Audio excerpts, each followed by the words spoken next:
This is the story of a man named Stanley. Stanley worked for a company in a big building where he was employee number 427. Employee number 427's job was simple. He sat at his desk in room 427 and he pushed buttons on a keyboard. Orders came to him through a monitor on his desk, telling him what buttons to push, how long to push them, and in what order. This is what employee 427 did every day of every month of every year. And although others might have considered it soul-rending, Stanley relished every moment that the orders came in, as though he had been made exactly for this job. And Stanley was happy. And then one day, something very peculiar happened. Something that would forever change Stanley. Something he would never quite forget. He had been at his desk for nearly an hour when he realized that not one single order had arrived on the monitor for him to follow. No one had showed up to give him instructions, call a meeting, or even say hi. Never in all his years at the company had this happened, this complete isolation. Something was very clearly wrong. Shocked, frozen solid, Stanley found himself unable to move for the longest time. But as he came to his wits and regained his senses, he got up from his desk and stepped out of his office. All of his co-workers were gone. What could it mean? Stanley decided to go to the meeting room. Perhaps he had simply missed a memo. The bucket made Stanley want to be a better man and a better co-worker. In time, perhaps, he would become both of those things.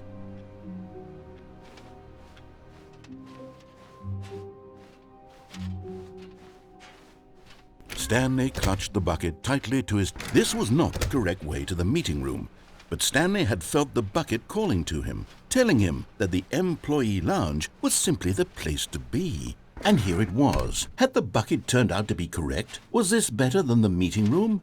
Yes, Stanley thought to himself. Yes, perhaps it truly was. How insightful the bucket turned out to be. No, never mind. The bucket was wrong. Stanley took the door on his left to go back to the meeting room.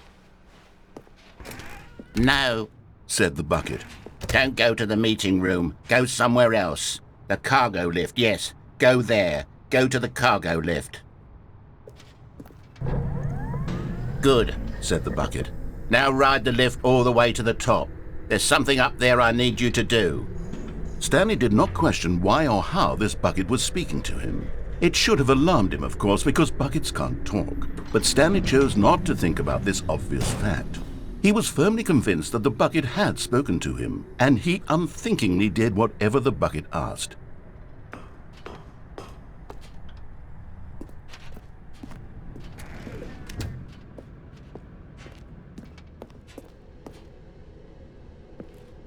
No, stop. Look there on the wall. You see, there's a sign right there. It says, "No buckets past this point." Stanley, how could you think it was okay to bring the bucket here? Unless, what if the problem is that you actually don't know what is a bucket and what isn't a bucket? I suppose that would explain a lot about your behavior up to this point. Which, if that's true, well, my goodness, I think we have to do something about it. This misunderstanding could have dire consequences on the entire rest of the game if not addressed quickly and properly. So much of the impact of the story is dependent on your understanding of what is and isn't a bucket. Please, step in here for a moment.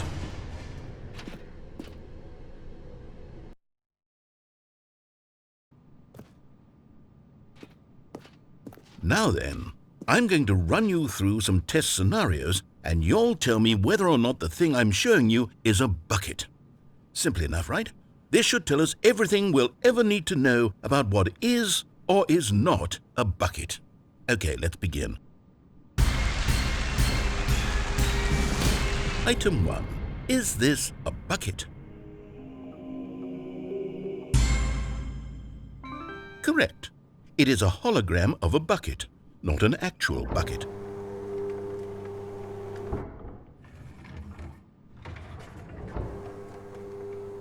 Item 2. Is this a bucket? Incorrect. It is a 3D printed recreation of a bucket, not an actual bucket.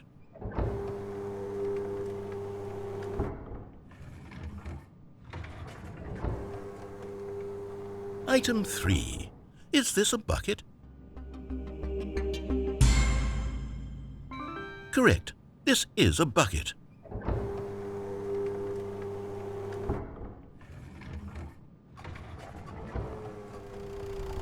Item 4. Is this a bucket?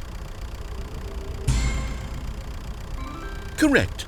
This is a tractor and not a bucket. To be honest, I just sort of put this one in here as a gimme, but I was starting to get concerned that even this might be too much for you. Thank you for not making me look like an idiot. Okay, next one.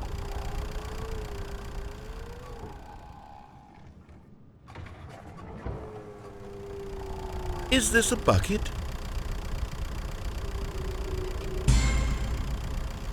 Incorrect. This is a bucket.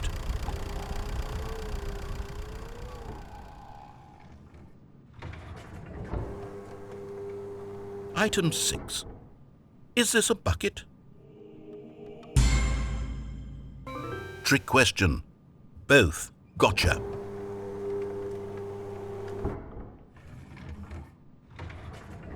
Item...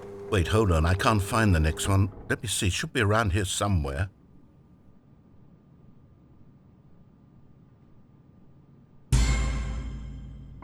Yes. Thank you. There's nothing here. Of course it isn't a bucket. We both know full well that nothing isn't a bucket. Wait, when I say nothing isn't a bucket, that makes it sound like I'm saying everything is a bucket, which of course is not true. Unless... Is that what you think? Answer me straight, Stanley. Are you trying to tell me that you believe everything is a bucket?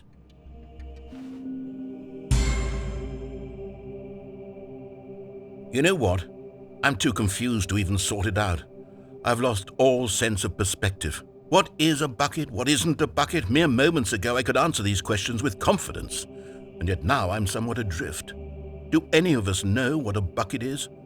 Am I a bucket? Stanley, I can't keep doing this. I'm losing myself, and myself was all I ever had to begin with. I'm afraid the bucket is threatening to tear our relationship apart. I can't have that. I'm sorry. But I'm going to erase all buckets from the game entirely. Okay, here we go.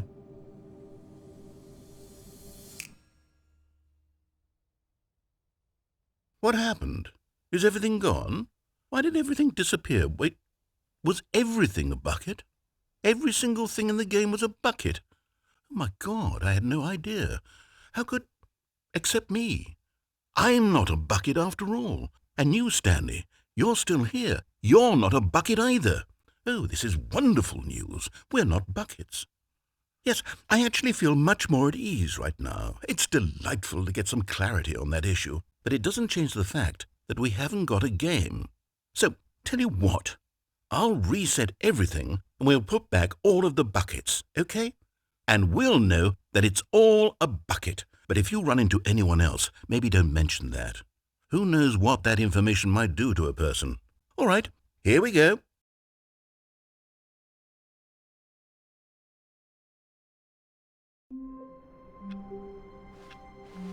A soft wind blew outside and perhaps rain started, and if it did, it stopped shortly after. Stanley hoped that he would one day see weather.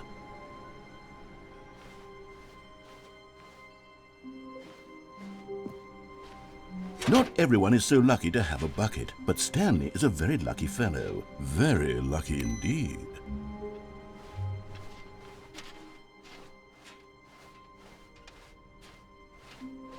Stanley clutched the bucket tightly to his chest and entered the door on his left. This was not the correct way to the meeting room, but Stanley had felt the bucket calling to him, telling him that the employee lounge was simply the place to be. And here it was. Had the bucket turned out to be correct? Was this better than the meeting room? Yes, Stanley thought to himself. Yes, perhaps it truly was. How insightful the bucket turned out to be. No, never mind. The bucket was wrong. Stanley took the door on his left to go back to the meeting room. And so the two of them detoured through the maintenance section and walked straight ahead to the opposite door.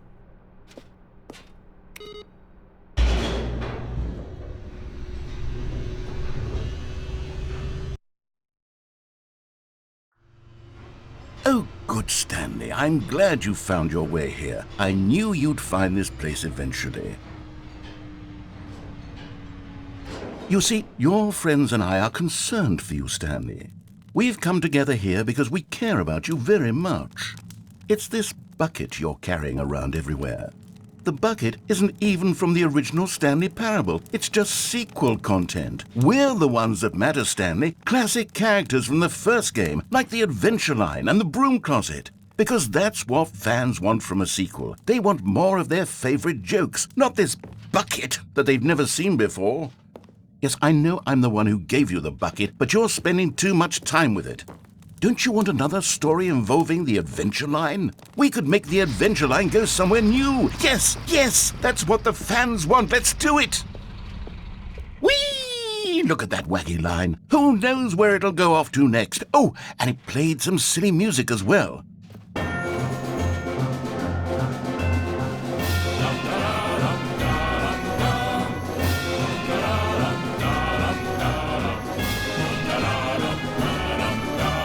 Now this is what the Stanley Parable is all about. Don't you remember all those great jokes from the original dialogue? Also, Stanley is addicted to drugs and hookers. Yes, it's as classic now as it was back then. Let's do it for the fans, Stanley. Let's give them more content exactly like this. But if we want to do that, you're going to have to give something up.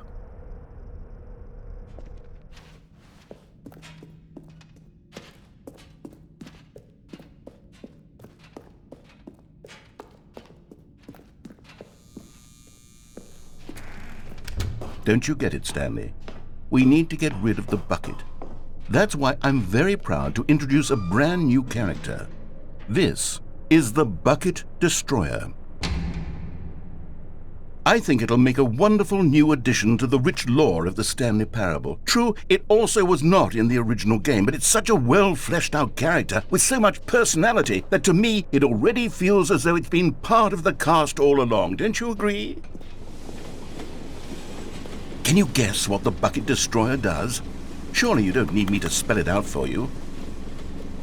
Go ahead now, Stanley. Say goodbye to the bucket, and then pop it into the machine when you're ready.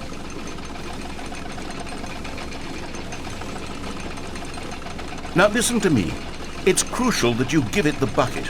I don't know what the Bucket Destroyer will do if it can't destroy your bucket. Destroying buckets is all it knows. That is its singular personality trait.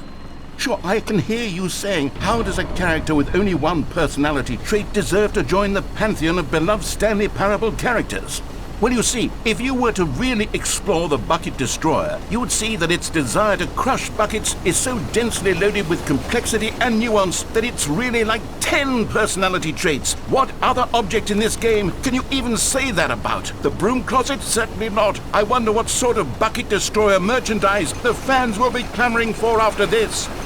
Okay, the Bucket Destroyer is getting very upset now. You'll have to hurry and feed it. We can't get back to the classic Stanley Parable characters like the Adventure Line or the Bucket Destroyer until you crush that damn bucket. Quickly now, the fans are waiting. Do it, the fans, Stanley. Give the fans what they want. Hurry and...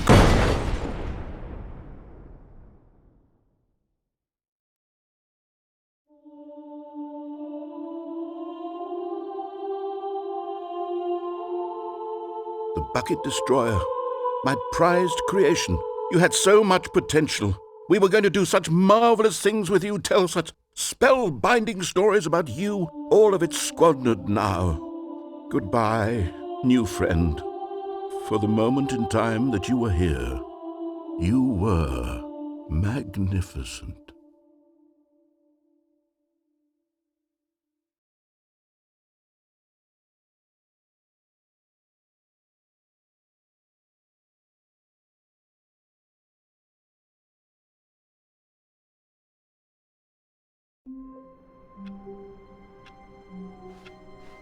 Already this was uncomfortable, and Stanley decided that as soon as he found a new space he felt safe in, that he would never leave it again in his life.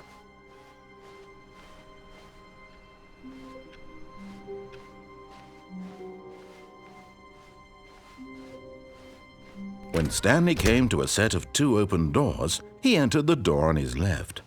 This was not the correct way to the meeting room, and Stanley knew it perfectly well. Perhaps he wanted to stop by the employee lounge first, just to admire it. Stanley felt lightheaded, butterflies in his stomach, giddy in a way he had never known before. Was it this room? A connection between the two? Could a man love a room? I mean, truly, truly, deeply, madly love. But eager to get back to business, Stanley took the first open door on his left. Stanley was so bad at following directions, it's incredible he wasn't fired years ago. Look, Stanley, I think perhaps we've gotten off on the wrong foot here. I'm not your enemy, really, I'm not. I realize that investing your trust in someone else can be difficult, but the fact is that the story has been about nothing but you all this time. What? Really? I was in the middle of something. Do you have zero consideration for others? Are you that convinced that I want something bad to happen to you? Why, I don't know how to convince you of this, but I really do want to help you, to show you something beautiful. Look, let me prove it. Let me prove that I'm on your side. Give me a chance. Now listen carefully, this is important. Stanley walked through the red door. And there it is, the last Figley-Wigley. Savor this moment, Stanley. This is a real accomplishment. This is doing something just for the sake of doing it. Where so many people expect to be rewarded for the most trivial achievements, you've insisted that a job well done is its own reward. I would tell you that I'm proud of you for collecting them all, but that would be like a reward, and we can't have that. So, instead I'll just say, it's done.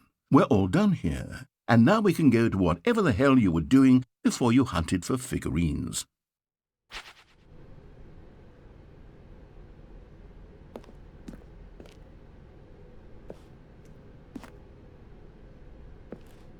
Oh, thank God you are willing to listen to me. Do you see that I really have wanted you to be happy all this time? The problem is all these choices. The two of us always trying to get somewhere that isn't here. Running and running and running, just the way you're doing right now. Don't you see that it's killing us, Stanley? I wanted to stop. We would both be so much happier if we just stopped. And I think I have a solution. Here, let me show you.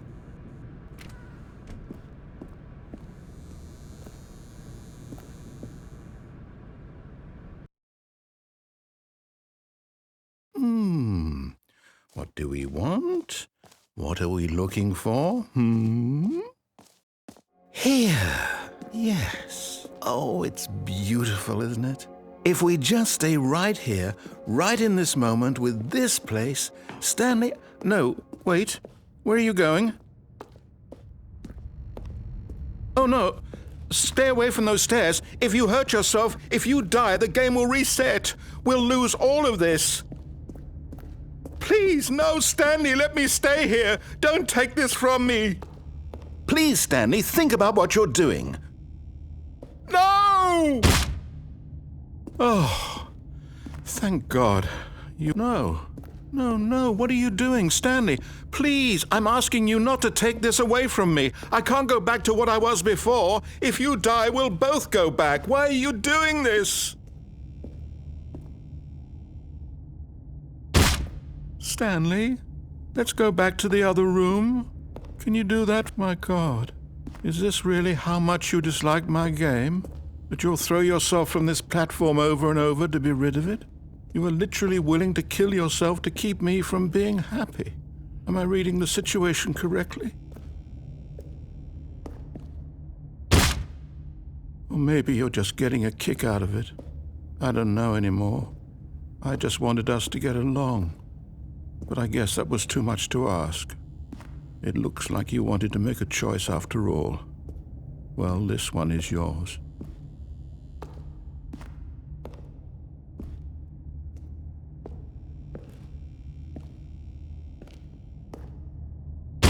Is it over?